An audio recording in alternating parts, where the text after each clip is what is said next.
बच्चों, पिछले दिन के दोहों को आप लोग पढ़ रहे थे, जिसमें कबीर द्वारा रचित साखी का 6 दोहा पढ़े थे आप लोग। आज 7वें दोहे में देखेंगे, कबीर दास जी लिख रहे हैं, तू करता तू भया मुझ में रही न हूँ, बारी फेरी बल गई जित देखूं तित तू। कबीर दास जी कह रहे हैं कि तू करता तू भया। तू का माने ईश्वर के, परमात्मा के नाम की बार बार रट लगाना।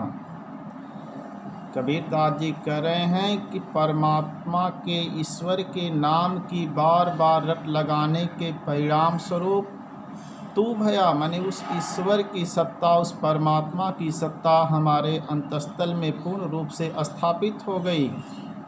मुझ में रही न हूँ माने अहंकार, घमंड, और हमारे अंदर जो अहंकार का भाव था, जो घमंड का भाव था, वह समूल नष्ट हो गया। बारी फेरी बल गई। बारी माने क्रम, बल गई माने जल गई, नष्ट हो गई माने जन्म मरण का जो क्रम था, जिसमें जीवात्मा जन्म और मरण की क्रीड़ाएं कर रही थी, वह जन्म मरण की क्रियाएं नष्ट हो गई, समाप्त हो गई। अर्थात कवि को मुक्ति मिल गई, जीवात्मा परमात्मा में विलीन हो गई।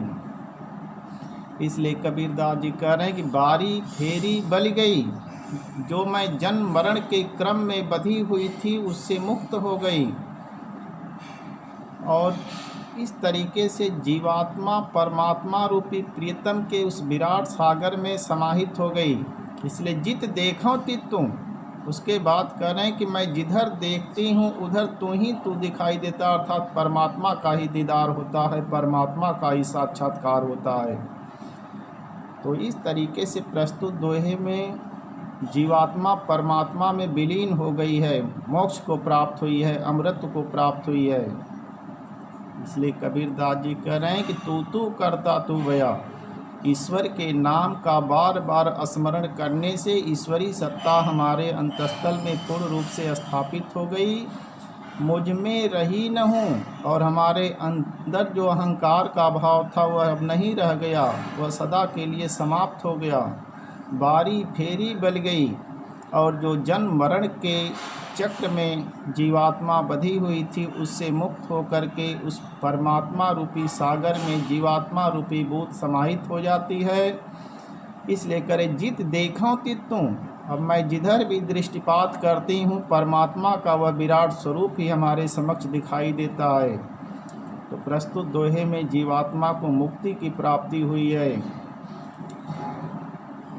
फिर अगले दोहे में कबीर दास जी लिख रहे हैं, कबीर सूता क्या करे काहे न देखे जाग, जाही के संग बिछुड़िया ताही के संग लाग। अब यहाँ कवि जीवात्माओं को ईश्वर के नाम की रट लगाने का संदेश दे रहे हैं, बार बार जो है ईश्वर को स्मरण करने का संदेश दे रहे हैं। कह रहे हैं कि हे जीवात्माओं, तुम लगातार सांसारिक निद्रा में क्यों शयन कर रही हो? क्यों नहीं तुम चेतना को प्राप्त होकर के, जागृत स्थिति को प्राप्त होकर के देखती हो? जिसके साथ से तुम्हारा साथ छूट गया है उसके साथ को पुनः पकड़ो। जाके संगते बिछुड़िया ताही के संग लाग, माने जिस परमात्मा से तुम्हारा बिछुड़ा हुआ है, वियोग हुआ है, उस परमात्मा को पुनः क्यों नहीं तुम पकड़ने का प्रयास कर रही हो? तो इस तरीके से प्रस्तुत दोहे में कभी जीवात्मा को परमात्मा को प्राप्त करने का संदेश दिया गया है। फिर अगले दोहे में लिख रहे हैं, केशव कई कई कूकिए ना सोइए असरार, रात दिवस का कूकड़ा कबहूँ लगे पुकार। केशव कई कई कूकिए, यहाँ कबीर दास जी समस्त जीवात्माओं को ईश्वर के नाम की रट लगाने की बात को कर रहे हैं कि केशव कई कई कूकिए, हे जीवात्माओं, उस परमात्मा के, उस ईश्वर के नाम की बार बार रट लगाओ, बार बार उसकी कूकड़ा करो। कूकड़ा करने का अर्थ है बार बार पुकारना। ना सोइए असरार, असरार माने लगातार। लगातार तुम संसार की अचेतनता की निद्रा में शयन मत करो। रात दिवस कै कूकड़े, यह तुम्हारी जो रातों दिन की पुकार है, कबहू लगे पुकार। कभी उस स्थिति को प्राप्त हो जाएगी कि जिसको तुम पुकार रहे हो वह परमात्मा रूपी प्रियतम अब तुमको याद करने लगेगा, तुमको पुकारने लगेगा। इसलिए इस संसार से मुक्त होने के लिए कबीरदास जी कह रहे हैं कि हे जीवात्माओं, सांसारिक निद्रा का परित्याग करके तुम चेतना को प्राप्त हो जाओ और उस ईश्वर के नाम की बार बार रट लगाओ, बार बार पुकार करो। रात दिवस कै कूकड़े कबहू लगे पुकार, क्योंकि यह तुम्हारी रातों दिन की जो पुकार है कभी उस अवस्था को प्राप्त होगी कि जिसको तुम बुलाते हो वह परमात्मा रूपी प्रियतम तुमको बुलाने लगेगा। इस प्रकार तुम अपने जीवन के अभिष्ट लक्ष्य को प्राप्त कर जाओगी। फिर कभी अगले दोहे में लिख रहे हैं कि लंबा मार्ग दूर घर, विकट पंथ बहुमार, कहाँ संतों क्यों पाइए दुर्लभ हरि दीदार। अब यहाँ दोहे में कभी जीवात्मा को ईश्वरी प्राप्ति में आने वाली कठिनाइयों के विषय में बता रहे हैं। करें लंबा मार्ग, यानी उस परमात्मा रूपी प्रियतम के घर जाने वाला जो मार्ग है बहुत लंबा है। दूर घर, इस प्रकार उसका घर बहुत ही दूर है। विकट पंथ, विकट माने भयंकर, पंथ माने रास्ता, और जिस रास्ते से होकर गमन करना है वो रास्ता भी बड़ा ही भयंकर है।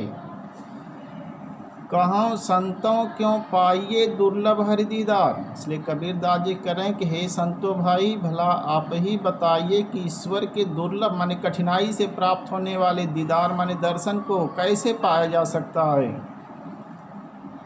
तो प्रस्तुत दोहे में कवि ईश्वर प्राप्ति की कठिनाइयों को बता रहे हैं।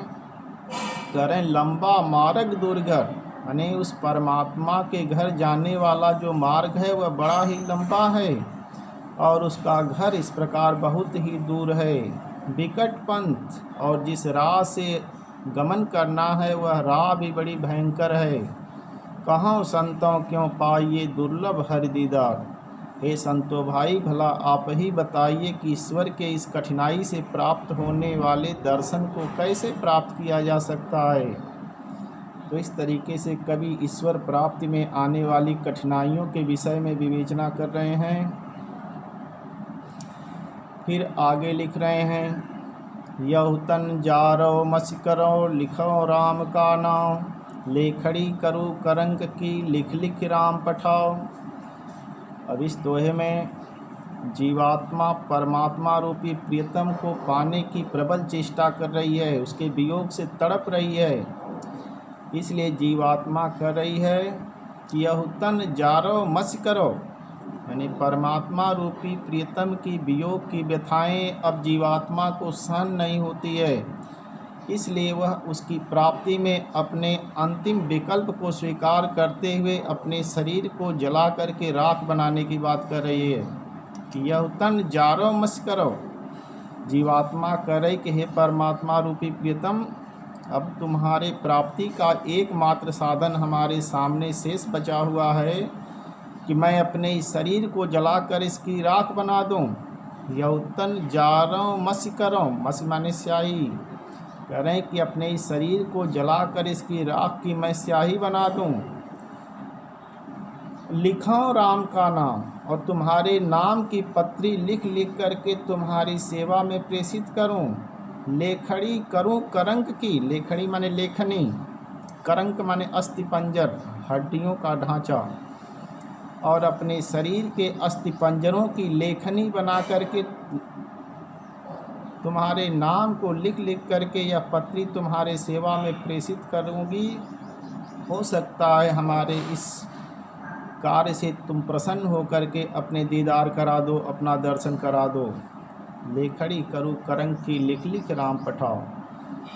तो जीवात्मा परमात्मा के वियोग की व्यथाओं को सहन नहीं कर पाती है, इसलिए हठयोग के अंतिम साधना को स्वीकार करते हुए ईश्वर प्राप्ति की प्रबल चेष्टा करते हुए कह रही है कि यहुतन जारो मसी करो, हे परमात्मा रूपी प्रियतम, अब तुमको पाने का हमारे पास मात्र एक रास्ता शेष बचा हुआ है कि मैं अपने शरीर को जला करके राख कर दूं और उस राख की बनी स्याही से और अपने शरीर के अस्थिपंजरों की लेखनी बना करके तुम्हारे नामों की पत्री लिख लिख करके तुम्हारी सेवा में प्रेषित करूं। हो सकता है तुम हमारे इस कार्यों से प्रसन्न होकर के अपना दीदार करा दे, अपना साक्षात्कार करा दे।